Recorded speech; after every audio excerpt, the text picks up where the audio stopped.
Yeah, good afternoon, everybody. Uh, Thanks for being here, and it gives me a lot of pleasure to introduce our speaker, Dr. Sangamitra Acharya.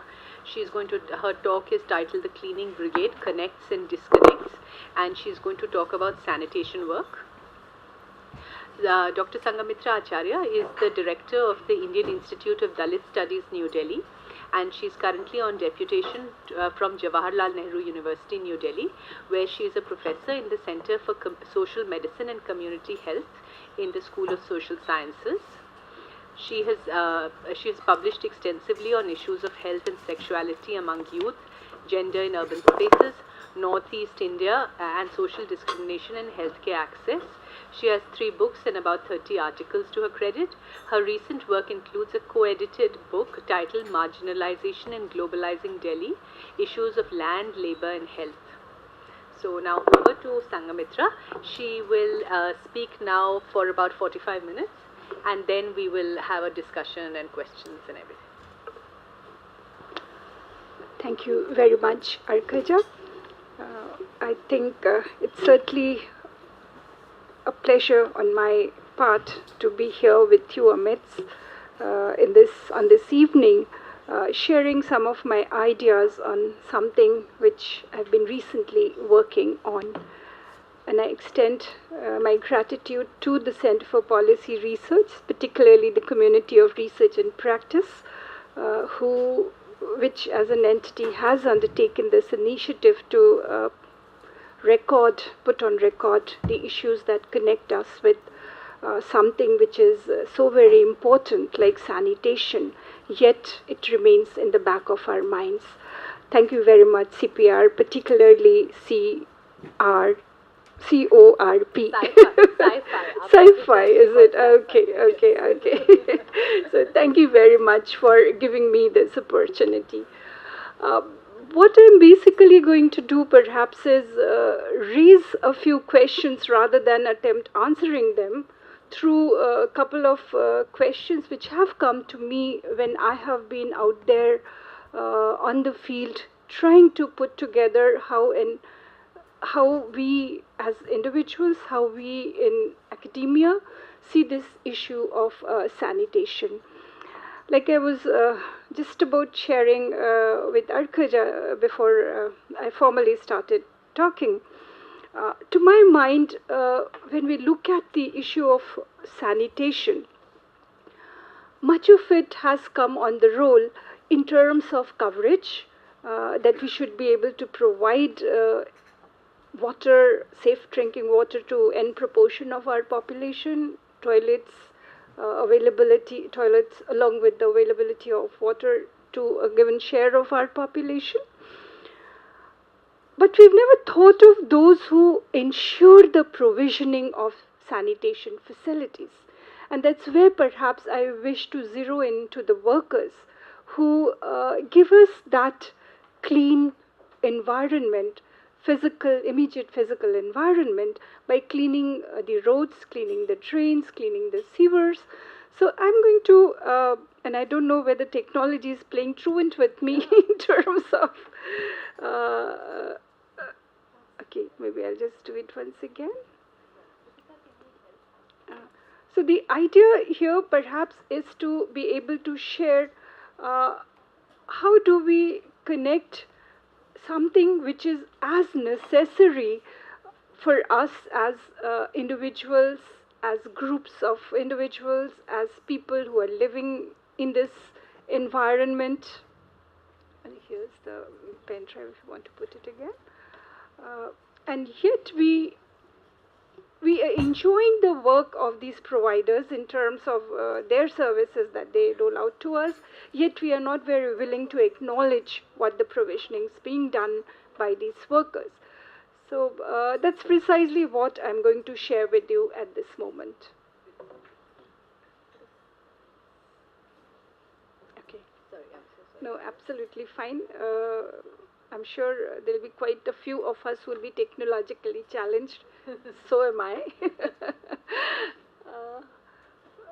So let me at the onset share with you that not all the pictures are not from my field work. Many of them are from the web, but with due acknowledgement to those pictures which of them are usable. I mean, you don't have the copyright issues with them. So on that note, this is in some way sharing with you an ongoing work which I am currently engaged in on the issue of sanitation workers. This is something which I'm trying to perhaps record in terms of who actually is a sanitation worker. And I personally don't feel very comfortable in terms of using the term scavenging. I find it very perhaps animal-like. So I refrain most of the time from using that term. But the meaning conveyed perhaps is that of an individual who does all kinds of jobs which end up in cleaning the space, which end up in creating something which is usable for the rest of us, which could be a flat surface, which could be a drain, which could be a sewer, which could be a toilet, or any kind of untidy, unclean work which many of us, or most of us, or rather all of us, will not want to do for ourselves. So this is my reference point when I talk about sanitation workers. The kind of work which I am going to zero in terms of these individuals is largely when they, like I said right away, engaging in cleaning the roadsides, the roads, all the presents of the roads, the toilets, the trains. What is interesting, and that I'm pointing out for us, is that a good share of these workers happen to be women. It's very interesting to note those who are engaging in surface cleaning. Most of them are women in the works of surface cleaning, whereas when it comes to sewer cleaning, most of them, in fact almost all of them, are men. And I'm sure many of us are familiar with this. What to my mind becomes also relevant at this point, perhaps to table therefore, is that do we consider sanitation work from the vantage point of work, or do we also bring in an element of social identity which becomes very prominent when we are looking at something like this, a work which is something like this? On the work ladder, something which has got to do with cleaning is at the lowest most end of this ladder, and therefore not many of us would want to opt for a job such as that of cleaning. And very obviously, as we know that the very embeddedness of the Indian society has its genesis, its basis on some kind of social identity, we would want to perhaps acknowledge, at least to some extent, that most of these workers do come from a particular group within the larger society in which we live. And therefore, to me, I would want to bring the two trajectories to this set of worker that I'm going to be talking about. One is, of course, the regime of work in which they engage, and two, the social identities from which they hail. Putting those together, perhaps it becomes then important for us to be able to identify that occupation in which most of these workers engage themselves necessarily gets embedded in one way or the other to their social identities. And that perhaps also then brings us to the point that the structure at which they get located doesn't give them much chance to exercise any kind of options when it comes to any choice perhaps in terms of work. And that emanates in some way from the very notion, very perhaps lived experiences of the fact that the element of historical deprivation comes into play a role. We very well familiar, I'm sure the House is, in terms of the differentials that exist vis-a-vis the social group access to various kinds of resources which could be available to us. Take any data, whether it is in terms of access to resources on educational attainment, access to resources on healthcare. There is a very, very evident divide when we see those access data across the social group. So the point I'm trying to make here, therefore, is that this kind of deprivation or this kind of scenario, when it doesn't leave much choice to those of the groups which are at the lowest most ladder in terms of being able to exercise any kind of development of propensities in terms of education or employability, a big share continues to remain where the propensities will only allow to be able to get into jobs which are at the lowest end. And that's perhaps where it becomes relevant for us to keep in mind what happens vis-a-vis the role of state in terms of taking care of this kind of low levels of any kind of employability, any kind of indicators that propel towards development connects. This comes very evidently in the form of one of the reports which in fact was re-examined after 30 years in 1991. The reference I'm making to is the NR Malkani it is NR, sorry, that's not K, it is NR Malkani report, which refers to the whole idea of why was manual scavenging relegated to a particular set of people only. And the idea was that there are certain customary laws which encourage this kind of hereditary occupations to be continued generations after generations. This also then brings us to probably engage ourselves to the whole idea of the very notion of this hereditary connect with the traditional occupation in one way, vis-a-vis how does an occupation get into the hands of the progeny from the earlier generation for reasons such as poorer capacities of any kind of ability to be able to improvise or to be able to move in an upward direction. And also because there is some sense of kind of connect that a group could be exercising vis-a-vis what was labeled and what continues to be labeled as a traditional hereditary occupation. And these 2 points probably need to be kept in mind when we try to argue anything about the workers who are engaging in these kind of jobs.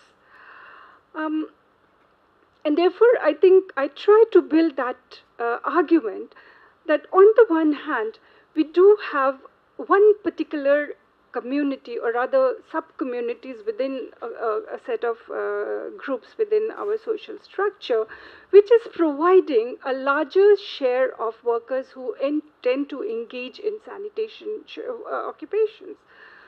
And therefore, I think it is important to be able to connect and understand what is it that becomes relevant in some sense, and I would want to use the word weaning off this set of people from continuance of these provision or continuance of providing this kind of services. And by way of that, I would want to then also point out to the fact that be it the global level kind of programmatic initiatives or they are the national level initiatives, the emphasis for sure has been on the coverage, and that's the point I started on with. Access to toilet, for instance, reduction in open defecation, safe drinking water, the immediate environment should be clean, right from the very Millennium Development Goal, which has one subset with a number of targets talking about water and sanitation. But it goes absolutely silent when it comes to those who would actually be ensuring that kind of provisioning. So are the evidences when we look at our own very programmatic initiatives taken in the country, right from perhaps the CLTS to TSC to the NBA to the SBA, and of course the Sustainable Development Goals. And Sustainable Development Goals, to my mind, become all the more relevant because the very call of the Sustainable Development Goals is to leave no one behind. And if we're talking about this set of people who've remained historically behind or backward, or whichever is the more appropriate term, I think it becomes extremely important for us to then perhaps try to look at these from a slightly different kind of scenario than what we've been trying to do all this while.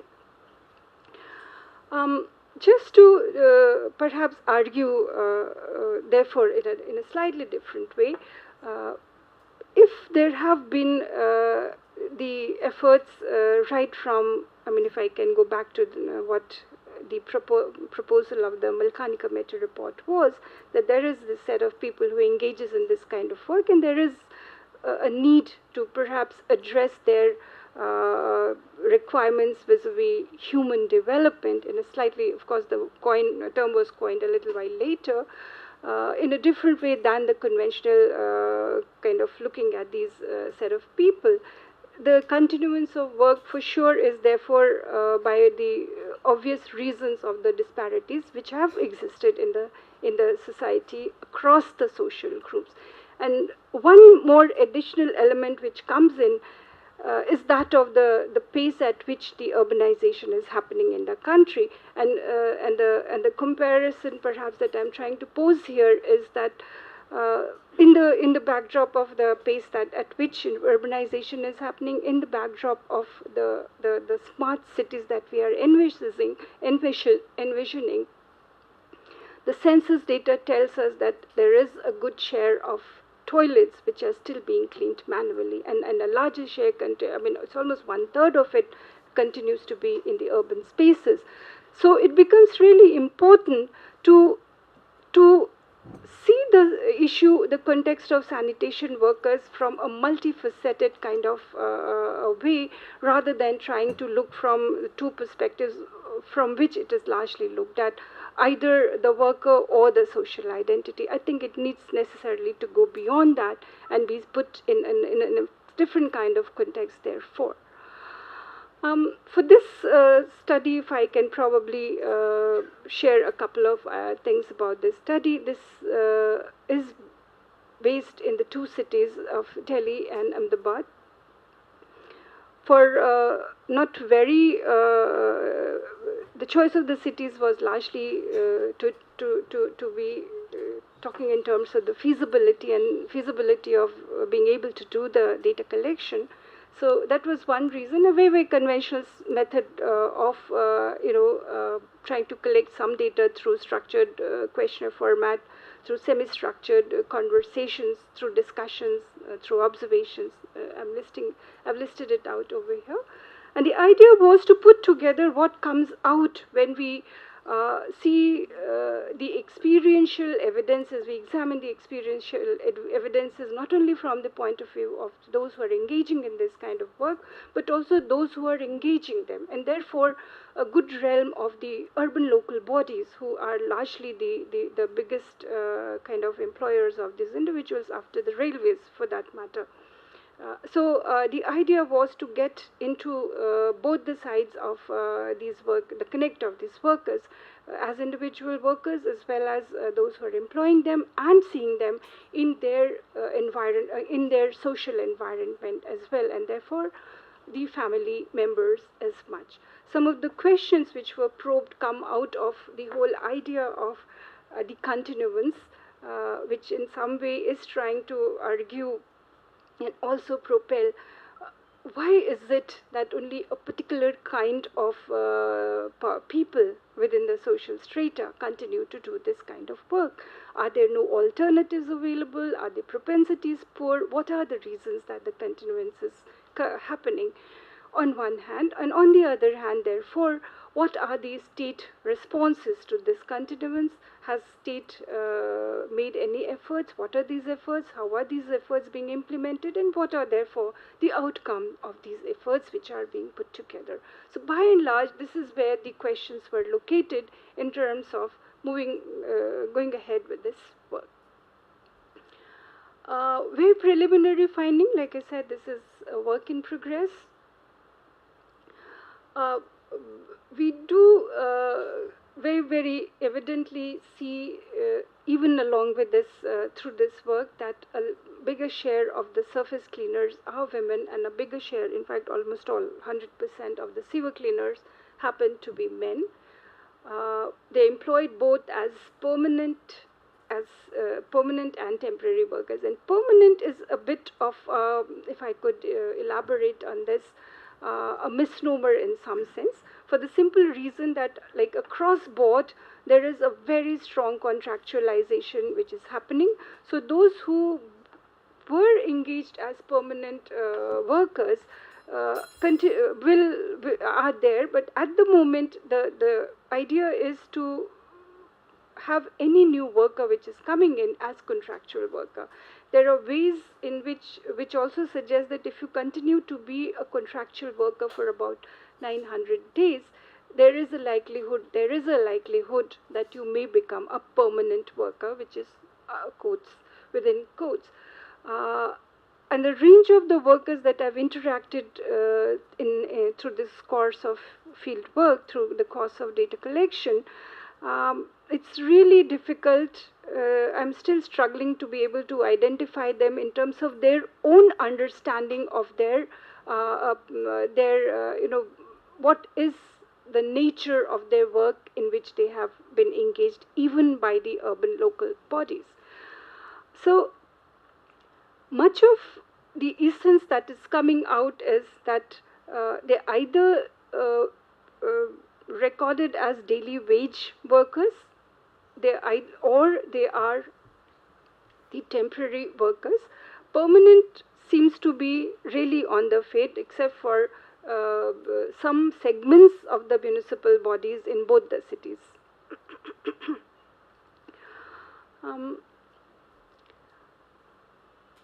Much of the work, like they're engaging in, ranges from collecting of the trash from the door-to-door collection of the trash, to dumping them in the collection sites, to carting them into to the collection sites, working on the treatment plants, even engaging in disaggregating the garbage which is collected, cleaning of the drains, the roads, sewer cleaning, collection, disaggregation, disposal of the biomedical waste, and of course the cleaning of individual household toilets as well as public toilets.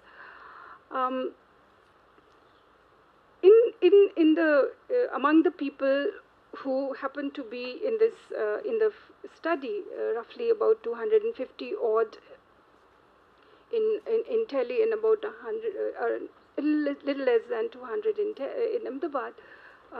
It's about 12 of them who happen to be from the non-Dalit communities. And the narratives of those 12 give us a different kind of an insight about the kind of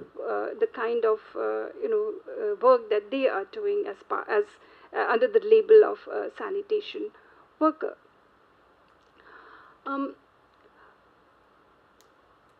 We also tried to understand what is it that happens when an individual offers himself or herself to be engaged as a sanitation worker. As per the norms of the urban local bodies, there is an element of training which exists for these workers.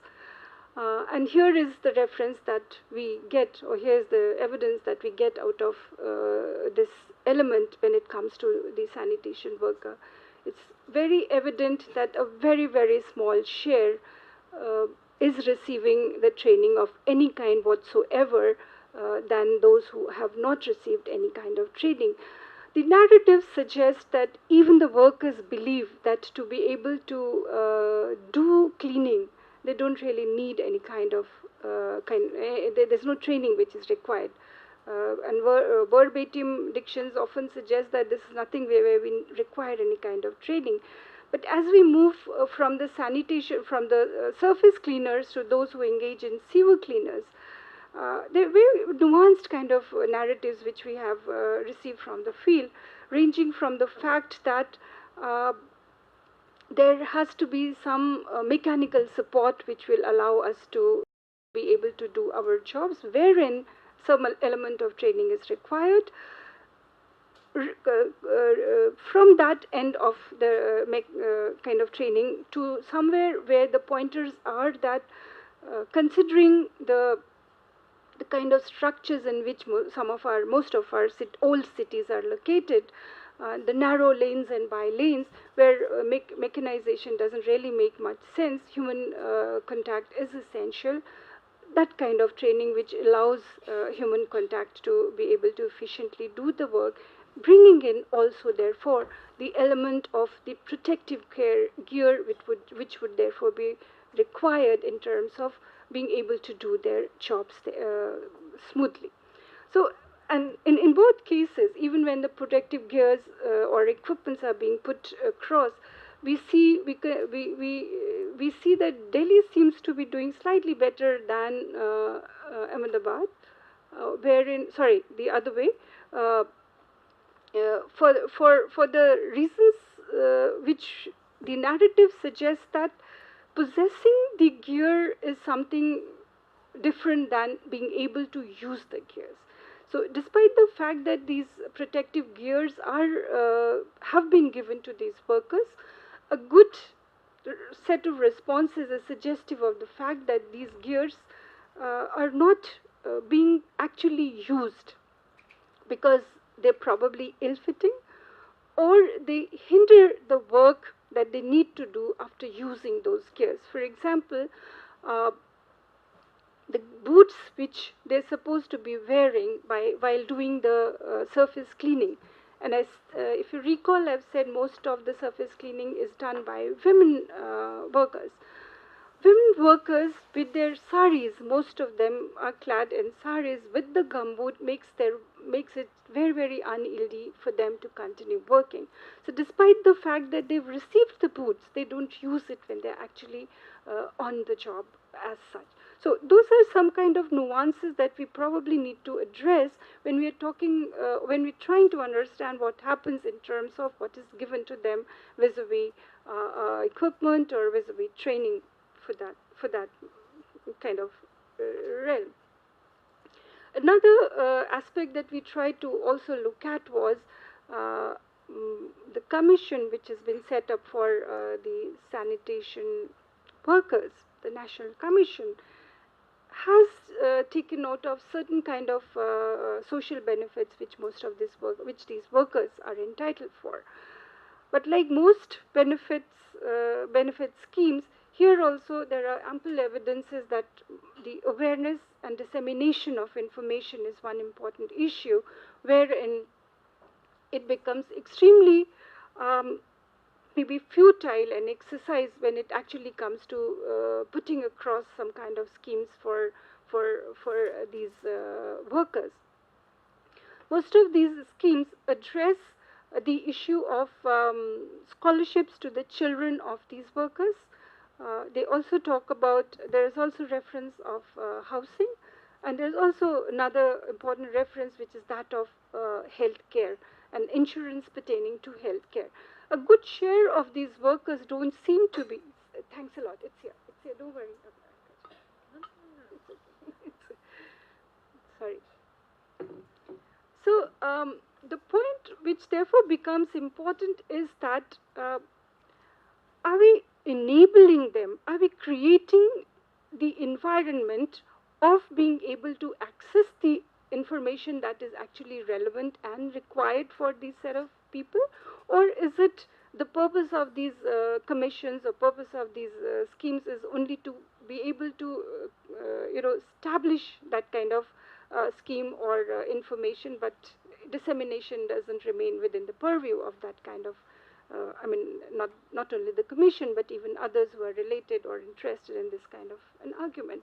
So the point, therefore, becomes important is the dissemination of that kind of information, which can create alternatives and perhaps address what has been historically caused the kind of deprivation that we are seeing amidst these workers.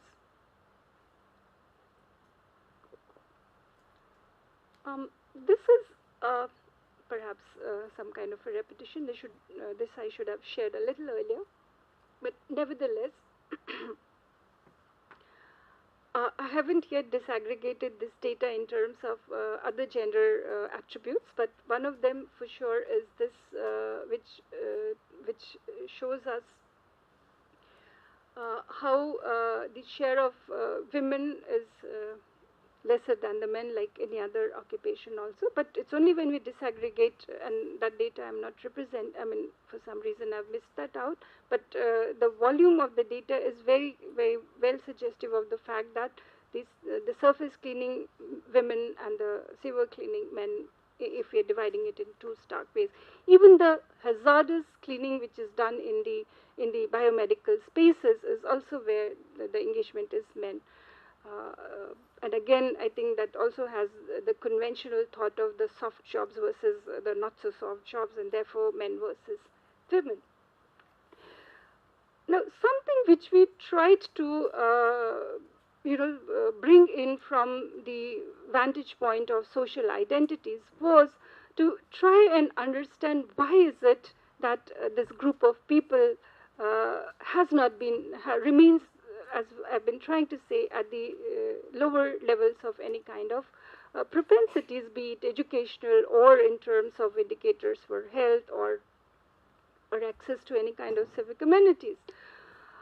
So the idea was to see what is the experiential data that we can get, or what are the experiences that we think these individuals would be able to share in terms of what happens when they are expected to use these equipments, they expected to perhaps attend certain training programs, converse amongst themselves, and even in terms of the behavior that they could be meted by the others.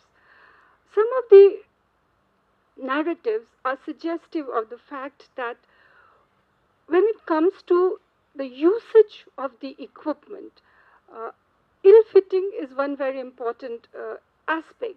The other aspects which the narratives become suggestive of is the fact that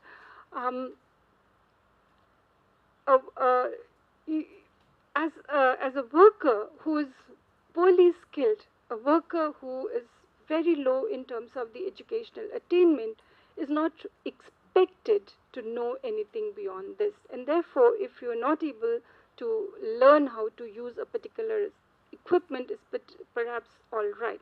So the nuance of being suggestive of the fact it's all right if this equipment is ill-fitted, and therefore if you're not able to use it correctly, is fine. It doesn't really matter much. And that's because purely of your own backgrounds in terms of understanding, in terms of your other kinds of propensities. So that was something which was becoming very evident from the nuances, and this is coming out from the conversations, from the discussions which were held with both the workers and the employers, the officials in the urban local bodies, as well as the members in the community. And the members in the community, by that I mean those household members wherein the cleaning brigade was going to do the cleaning, be it the surface cleaning or the toilet cleaning or the drain cleaning. Interpersonal, again, was evident in terms of interactions such as, the extent to which a cleaning individual will be able to enter the house, from which side of the house, etc., etc., which side of the house, many a times we might want to interpret it in terms of, as a cleaner, if I've been engaging in the dust and the filth, I perhaps will not want my neat bed drawing room to get dirty. So there'll be a back door wherein the worker, the cleaner can enter. Also because their conventional houses have had that kind of opening in the houses. So to me, I think this is one of the pointers I'm still struggling in terms of interpreting it. Is it really because of the so-called clean aspect, or is it something else wherein this kind of disaggregation or differentiation is happening vis-a-vis the entry into the house?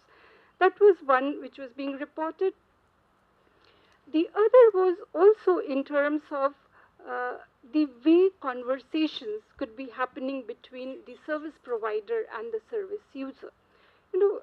The very simple usage of words which will be reflective of some kind of respect to the work which is being done by these providers, versus the usage of language which is showing a kind of disrespect or disregard to the individuals who are engaging in this kind of work which is being done.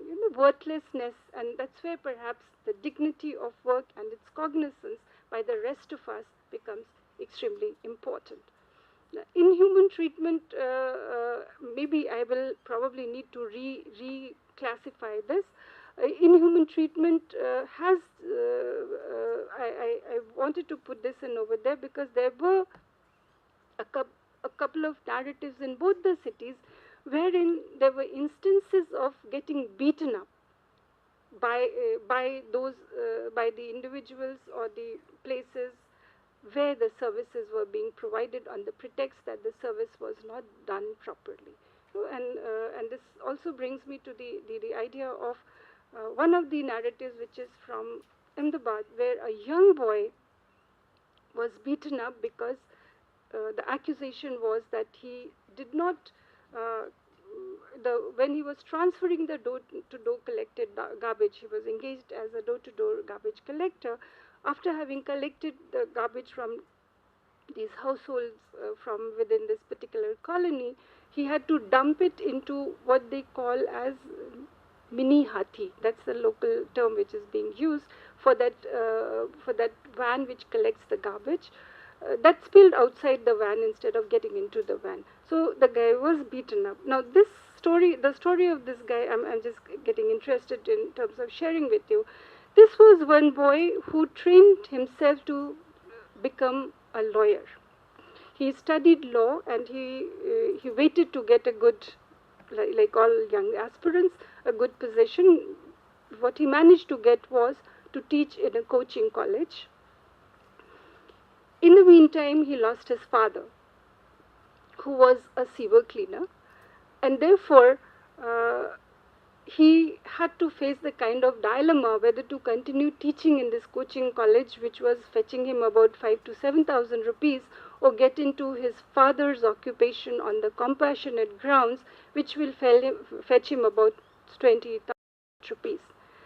Ultimately, he gives in to the pressures of the family and so on, and also because there's a big difference in terms of the remunerations that he would be getting, he gets into this job, and this is how, I just thought I might want to share this with you, and we can probably get back to this. Some more data from the field. Sorry. Something which is very interesting when we look at this kind of a scenario, on its face value, we probably understand that on an average the take-home salary comes out to be something between 20 to 25,000 at the entry point, which actually doesn't remain that kind of money to the entrant, because the series of cuts which happen, if I can use that word, by way of giving different shares to different individuals at different level for having got this job to this individual, also is important for us to take note of. So most of the time, the take-home money in effect is very different than the take-home money which is reported on paper. Um, some of the alternative jobs which some women have particularly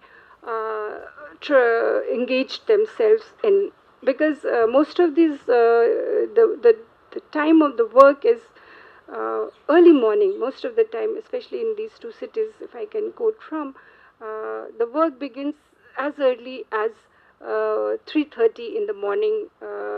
Therefore, the rest of the day after completing the conventional 8 hours is free for them to engage in other kind of activities. So some of them who tried their hands at alternative occupations is like washing and cooking, cleaning the dishes and sweeping the floor, etc. But please note that none of them reported that they were engaging in cooking the food. That's very interesting to note, and it tells us very, very vehemently that there's some kind of connect vis-a-vis the social identity, why these women who are offering themselves for yet another kind of work can get engaged in works which are again cleaning occupations, but nothing beyond that which can be on offer to these women. Something which I wanted to point out with us. A good share remains in that bracket of about 25,000 to 5,000, 25 to 5,000 kind of salaries in both the cities. That's the maximum. Ahmedabad, in fact, has still a larger share, which is at a lower level. But the idea is that the point that I'm trying to draw at, that this is based on the money which they report as take-home money, over and above what could be getting recorded as their take-home money. And a contractual worker is getting lesser amount of money than the permanent worker. We all know that. Similarly, the perks differ from each for both of them. Just to compare perhaps what's happening in terms of similar workers engaging in similar kind of work across the globe on the other side, it really needs a good amount of training, good number of license to be able to engage in any kind of cleaning activity as against ours, where perhaps the social identity itself is enough for us to be able to engage ourselves in this kind of work. So something, if a worker can become a permanent, will probably be starting the work at 12,000 a month, which may increase up to certain 12,000 perhaps, will be a very, very small amount when we compare it to what's happening in the places other than ours, be it what I'm quoting here is US, wherein it is treated as a technical work, whereas we continue to treat it as unskilled work. And that's one reason why the perhaps the resentment is that if the work is not treated as technical work, why do I need to undergo training and so on. I mean, the risk allowance also continues to be as low as that of rupees 50 to rupees 200. I mean, that's the range of reporting that we've had from various sectors. Also because a good share continues to be in the as contractual workers. So it depends on me and my whims whether as a contractor I want to give any amount at all at the first realm, and if at all, yes, what is the quantum amount can be just about my whims. This is, I was trying to disaggregate what is happening in terms of women sanitation workers, and these are multiple responses, so I didn't want to work out the percentages. But the idea again is to reiterate on the fact that a larger share of women workers also remain in terms of, if you look at the wages, they don't, it doesn't much change between, I mean, it's, in fact, it becomes lesser, 1,000 to 2,000 is what the reporting comes out to be. If you look at the access to education for children, about 62% in Delhi and 54% in Ahmedabad seem to be able to have access to education. But this access to education includes both the public sector and the private sector schools, and I was really overwhelmed to see the kind of notion which is there when it comes to the private sector schooling for these children, irrespective of the quality of the education that could be available for these children in the name of private schools. That, of course, is a different debate which we can engage in at a later time point. Some of the reflections from the field can be very, perhaps we might want to note, and also in the light of the recent spate of deaths which have occurred in our own city. I think the apathy becomes more than evident, and it's very, very appalling to note that these incidences then kind of wake us up all, right from the government to the bureaucracy to the polity also, perhaps, in terms of the reactions which came in various forms, and I'm sure we're familiar with. What's important is to understand the kind of diseases they get afflicted with. Tuberculosis being one of them, skin-related diseases being yet another set of them. The idea of getting any kind of medical care is very reflective of, through this quote, which is coming from a medical officer, which is in fact illustrating the fact that as part of the medical insurance or medical benefits which these workers are kind of entitled to, what actually happens is that there shouldn't really be any kind of cash transaction which is required. But what effectively is happening that not all of them can actually will be able to avail these kind of facilities for the simple reason of the being contractual and non-contractual. Much of the efforts which are made through these programs, which are made through these schemes, don't really translate themselves in terms of being effectively usable by these workers. Because if we rely on this quote, it says that these individuals do not really have to pay the consultation fee, but they do have to pay for the medicines. Now, the idea is that the reimbursement of the money would be done. Superimposing that with the references that we get from some of the institutions, which is suggestive of the fact of the cashless care for these workers, seem to be in a fairly mixed kind of a state. Somewhere it is happening, somewhere it is not happening. Workers not clear about what is it that the workers entitled for. Sometimes even the institutions are not very clear about it. So even if you try to say in terms of that this is what the entitlements are vis-a-vis these provisions, it gets very, very difficult to ensure that kind of awareness to begin with and the utilization to follow it up. That's yet another quote, and that's the young boy I was talking about. Machines clean the sewers and workers do not descend the manual. That's the contractor who was vehement in terms of denying that the individual human cleaning is happening on the pretext also because most of the time these workers are engaged as daily wage laborers. So there's no clarification in terms of the nature of work for which these daily wage earners are being engaged. So some of these reflections could probably, the idea was to try and reiterate what are these stories I'm trying to knit together.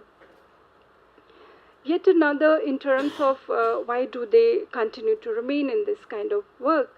And very prominently when we get to hear that one of the main reasons why these people continue to do this work is because they do not have adequate education. So education becomes fairly prominent. And working as a sanitation worker, especially as a scavenger, means that they get housing from the municipal bodies and their jobs can be transferred from the one generation to the other in case of any death that occurs. And that's again the reference being made from Delhi. So if I try to sum it up in some way, it becomes very important for us to actually put together that what is very important perhaps to be able to recognize is that these individuals are part of the larger population groups and as human as rest of us, and therefore all indicators that we employ to understand any kind of human development should as meticulously be examined vis-a-vis these individuals who engage in this kind of work. And therefore it is important to be able to connect as directly as we can the occupational and the health connects of these workers. It is difficult, and I'm sure when we try to think in terms of causality in social science research, that itself is kind of an enigma. All the more when there are difficulties in establishing the relational causalities. Nevertheless, it is important to be able to see these workers in terms of the kind of diseases which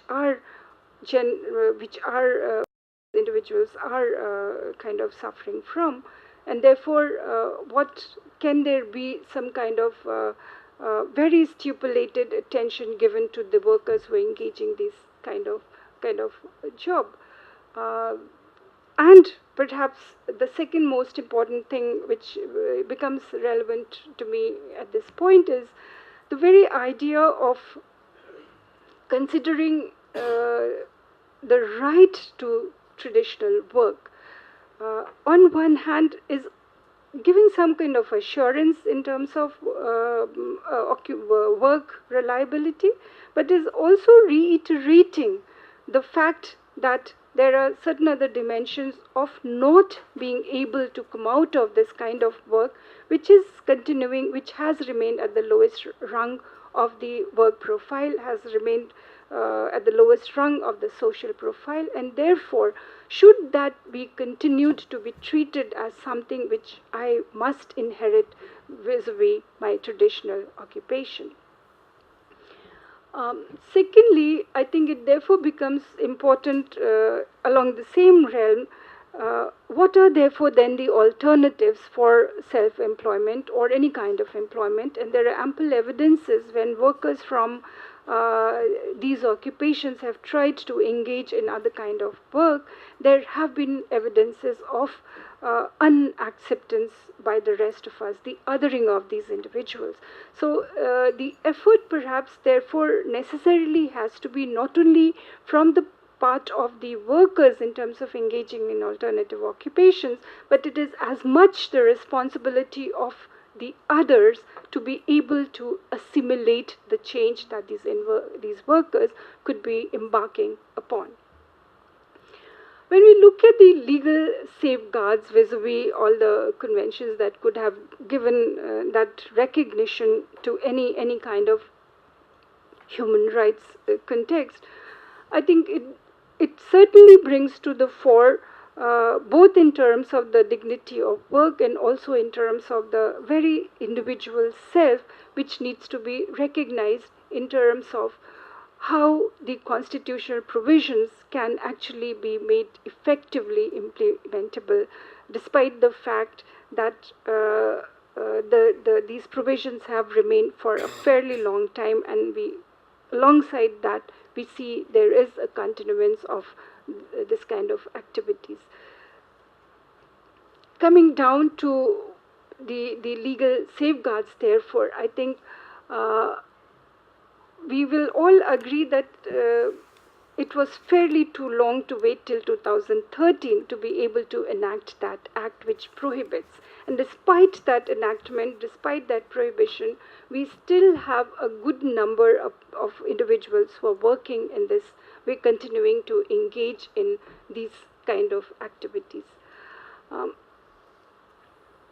I would want to perhaps share something along these lines in terms of the very genesis which begins way back in 1993, where the gearing of the kind of sense towards those engaging in cleaning activities come in. And way back in 1993, when the act was passed in terms of the elimination of this practice, that takes a long time till about 1976, when I would also want to connect it with the law which addresses the issue of bonded labor. The idea to connect the two is that something which was taken cognizance of way back in 1961 waits till about 1993 to even table it in some way of an enactment which will address what was required to be done fairly earlier in terms of ensuring that these individuals are saved, quote unquote, of doing that job of cleaning by hands or very, very minimal kind of gadgets which were scrapes, etc., tin plates, etc., to be able to do that. To something which follows down to to banning of the bonded laborer, to looking at what is happening to the other kind of where there were hinges in terms of any kind of, if I can say, a violation of human rights. To my mind, it really becomes complex to me to be able to understand why did we have to wait till about 2013 to be able to come down to the enactment. We're still not getting into what's happening post-enactment for that matter. And I do understand that Act don't really stop most of the things, but nevertheless, the issue is that it took a fairly long time to be able to connect to what is happening in terms of these workers. The positive side being that at least it gets tabled at some time point or the other. And therefore, I would still want to reiterate, therefore, that are these the weaker voices? Are these the voices? Are these the context wherein the outcomes of these workers or the strength of these workers is not adequate enough to be able to react, to be able to resent, and therefore there is this kind of, the lukewarm kind of response in terms of the enactment and implementation of the enactment. Very often it has been stated that the infrastructure has been inadequate, and which is a viable point, because when we look at, for example, the drainage and the sewerage systems in the cities, not much seems to have changed ever since perhaps the British laid down the sewers in most cities, certainly in these two cities that are part of the study. So on the one hand, when the infrastructures continue to be such in the older parts of the city, and on the other hand, when the newer cities are evolving, when the notion of smart cities are being put in, the state responsibility becomes obvious to my mind, that it connects with these workers and the requirements of these workers in terms of their human rights, in terms of their dignity of work, in terms of what could be provided for them to be able to do their work smoothly is extremely important. And therefore, I think it is also important for us to be able to see the mindsets of the individuals who are engaging these people, not only as part of the structural systems, but also as part of the community and the households, vis-a-vis how do we see the provisioning of the services that these individuals do? Where do we locate them in terms of responding to the kind of work that they're doing? I mean, if you really want to connect that, to me, they're the individuals who are keeping the environment clean at the larger instance, and we as collectives are treating them as somebody who's creating the kind of filth. And I'm very tempted to recall the first Mann Ki Baat which I happened to be listening to, where the Prime Minister talks about his mother kind of reprimanding him when he goes to tell her that Kachra Wala has come. And apparently the mother tells him, Kachra Wala are us. We are the ones who are creating the kachra. This one, the one who's collecting the kachra, is basically the cleaner, the safai wala.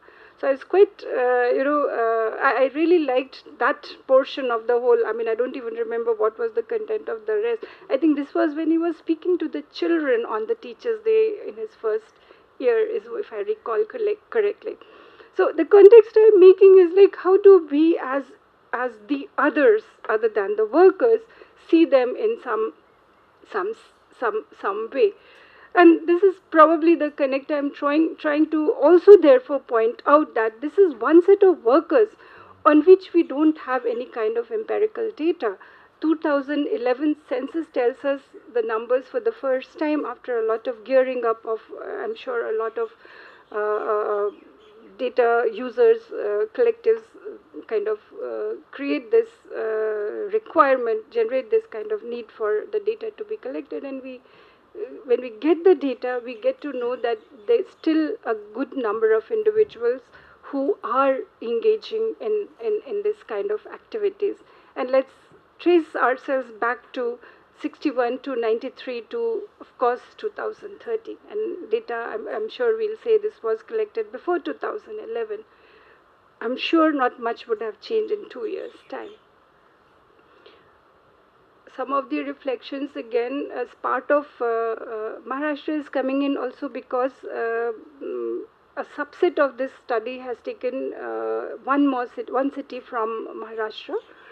And Maharashtra also, for the reasons that this happens to be the state which employs a large number of